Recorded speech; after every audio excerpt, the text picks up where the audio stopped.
Hola a todos. ¿Listos para mi aventura? Prepárense para una inmersión profunda. Hoy nos zambullimos en el mundo de las células. Esos universos diminutos que, sorpresa, te componen por completo. Exacto, y nos adentraremos en material en español que nos has compartido.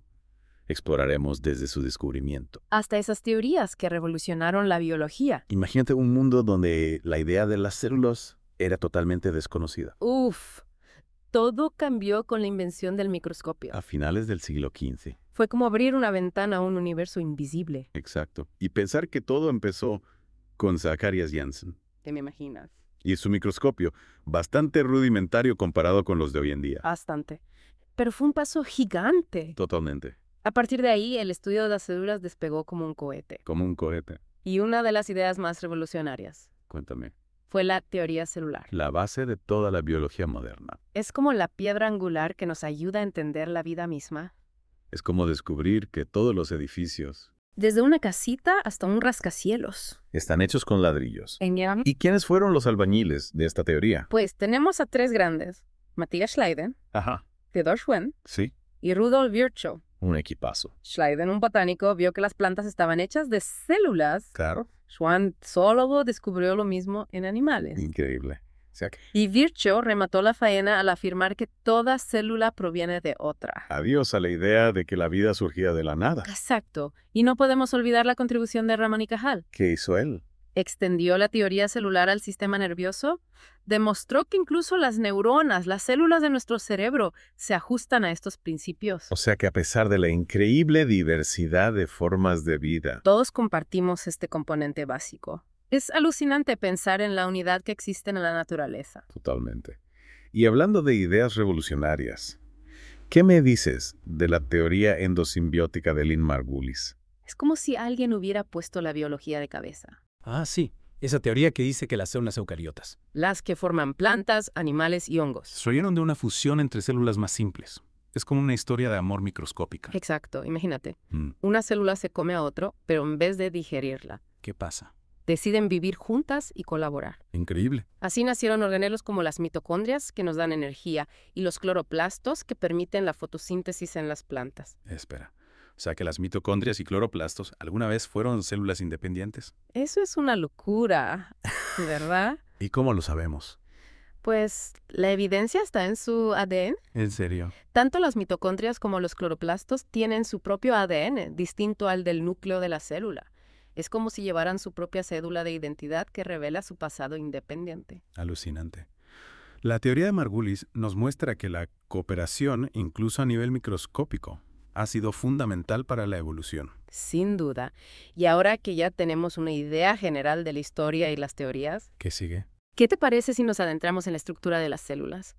Es hora de explorar las diferencias entre los dos tipos básicos, procariotas y eucariotas. Me parece genial. Es como si nos encogiéramos hasta ser del tamaño de una molécula para explorar estos mundos diminutos. Empecemos por las procariotas. Ah, más sencillas. Me intriga. Imagina una casita de una sola habitación sin divisiones. Ya me imagino. Así son las células procariotas, como las bacterias. No tienen un núcleo definido y su ADN está disperso en el citoplasma. Sencillas pero eficientes.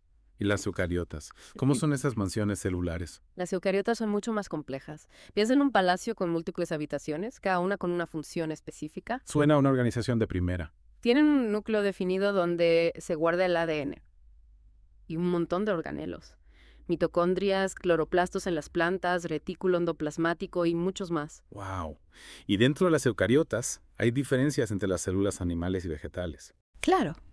Es como si tuviéramos dos tipos de palacios, cada uno con su propio estilo arquitectónico. ¿Te animas a jugar a los detectives celulares? Me apunto.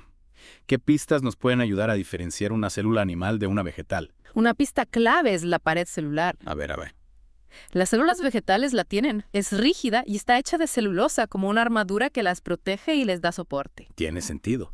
Las plantas necesitan esa resistencia para mantenerse erguidas. Algo más. Los cloroplastos. ¿Esos qué? Esos organelos que permiten la fotosíntesis, solo las células vegetales los tienen. Son como pequeñas fábricas que producen alimento a partir de la luz solar. Impresionante. ¿Y las vacuolas? Recuerdo haber leído algo sobre ellas. Exacto. Las células vegetales suelen tener una vacuola central gigante, como un tanque de agua que ocupa gran parte del espacio. Almacena agua, nutrientes y hasta desechos. Las células animales también tienen vacuolas, pero son mucho más pequeñas. Ya veo. Cada tipo celular tiene sus propias características especiales. Es como si cada palacio estuviera adaptado a las necesidades de sus habitantes. Exacto. Y ahora que ya conocemos las diferencias estructurales, ¿Qué te parece si nos adentramos en cómo funcionan estas pequeñas maravillas? me parece perfecto.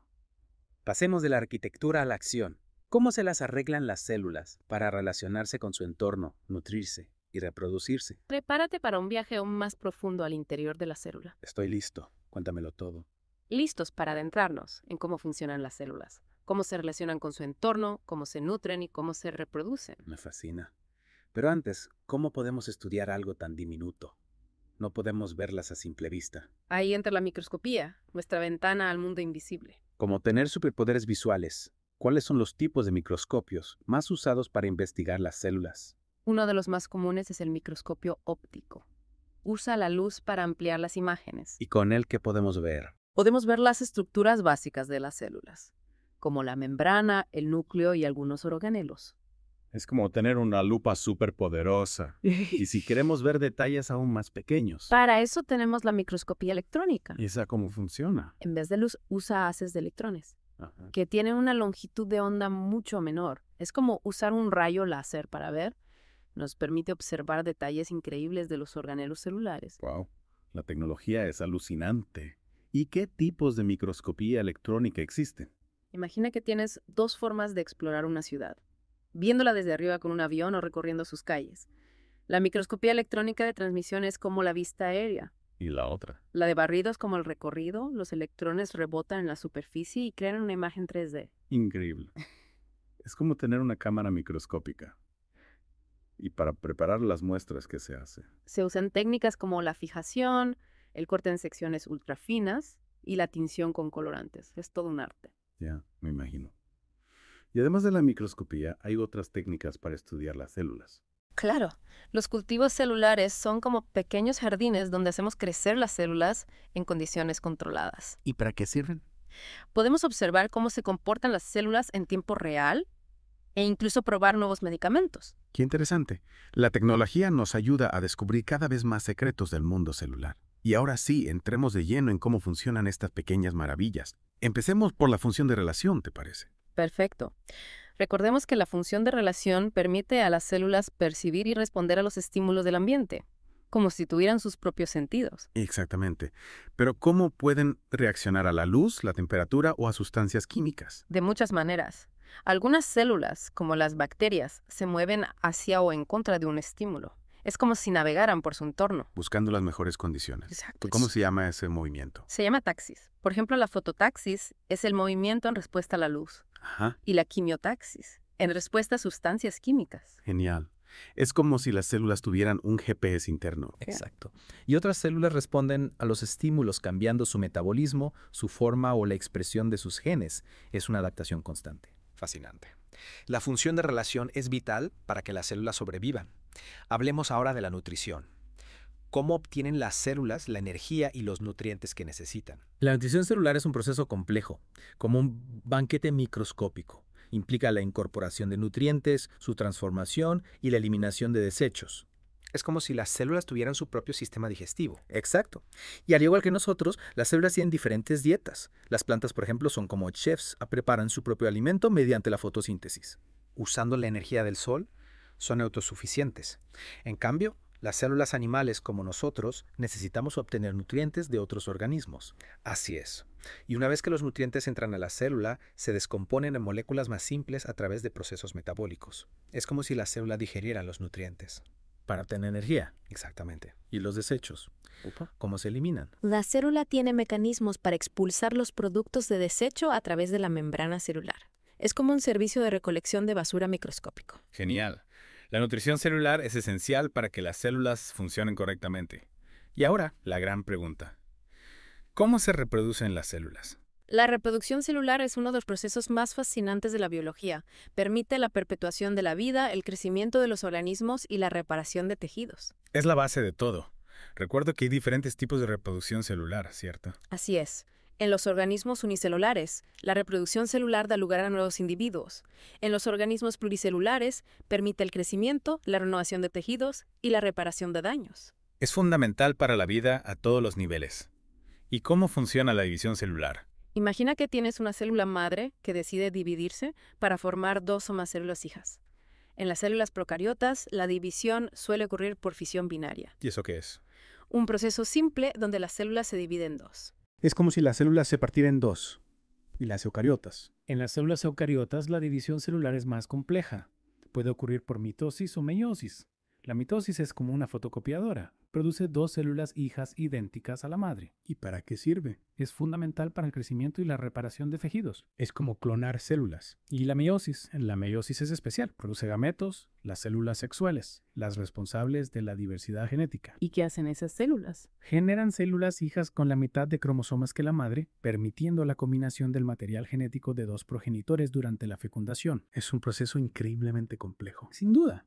La reproducción celular, ya sea por fisión binaria, mitosis o meiosis, es fundamental para la vida. Es alucinante cómo las células, a pesar de su tamaño microscópico, Pueden realizar funciones tan complejas. Y pensar que todo esto está ocurriendo en nuestro interior en este mismo instante. Exactamente. Las células son la base de la vida y aún nos queda mucho por descubrir sobre ellas. En la próxima parte de nuestra inmersión exploraremos cómo la clasificación de los seres vivos se relaciona con el tipo de célula que poseen. Suena fascinante. No me pierdo la próxima parte por nada del mundo. De vuelta a nuestra inmersión celular, ya exploramos la historia, la estructura, las funciones, incluso cómo se estudian estas mini maravillas. Pero aún queda un tema pendiente: la clasificación de los seres vivos. ¿Cómo se conecta esto con las células? Excelente punto. Recuerda, existen dos tipos fundamentales de células: procariotas y eucariotas. Y bueno, esta diferencia es clave para clasificar a todos los seres vivos. Es como si el tipo de célula fuera la cédula de identidad de cada organismo. ¿Cómo funciona esta clasificación? Los organismos formados por células procariotas se llaman procariontes, los más sencillos y antiguos del planeta. ¿Y cuáles son? Bacterias y arqueas. Pertenecen a este grupo. Esas células minimalistas, sin núcleo definido ni organelos membranosos. Increíble que sean la base de tanta diversidad. ¿Y los eucariontes? ¿Qué organismos entran en este grupo? Los eucariontes son un grupo mucho más diverso, más complejo. Abarca desde organismos unicelulares como los protozoos y las algas, hasta los gigantes pluricelulares como los animales, las plantas y los hongos. ¡Wow! Es como si las células eucariotas hubieran dado un salto evolutivo enorme. Exacto. Son mucho más sofisticadas, con su núcleo definido que guarda el ADN y todos esos organelos especializados. Son como ciudades microscópicas. Impresionante. Y dentro de los eucariontes, cada tipo celular tiene su propia profesión. ¿Cómo? Células musculares, nerviosas, sanguíneas, vegetales, cada una, con características especiales. Es alucinante cómo la diversidad celular se refleja en la variedad de formas de vida. ¿Y qué importancia tiene entender esta clasificación? Comprender la diferencia entre procariotas y eucariotas, y la diversidad dentro de los eucariontes, es esencial para entender la biología. Es como tener un mapa para navegar por el inmenso océano de la vida. Un mapa que nos revela las conexiones y la historia evolutiva de todos los seres vivos. Hemos llegado al final de nuestra inmersión celular. Pero me voy con más preguntas que respuestas. Esa es la magia de la ciencia. Cada descubrimiento abre nuevas puertas y despierta nuestra curiosidad. Las células son la base de la vida, y a pesar de su tamaño microscópico, son increíblemente complejas y dinámicas. Y pensar que aún nos queda tanto por descubrir. Quizás en el futuro podamos crear células artificiales, diseñar nuevos tratamientos para enfermedades. ¿Quién sabe? O incluso comprender el origen de la vida misma. Las posibilidades son infinitas, y todo gracias al estudio de estas pequeñas maravillas que llamamos células. Cada ser vivo, desde la bacteria más pequeña hasta la ballena azul más grande, está compuesto por estas unidades fundamentales. Es una idea que nos conecta con la naturaleza a un nivel profundo. Gracias por acompañarnos en esta inmersión celular. Espero que hayan disfrutado del viaje. Y recuerden, a la próxima vez que observen un ser vivo, piensen en las miles de millones de células que trabajan incansablemente para hacer posible la vida. Hasta la próxima.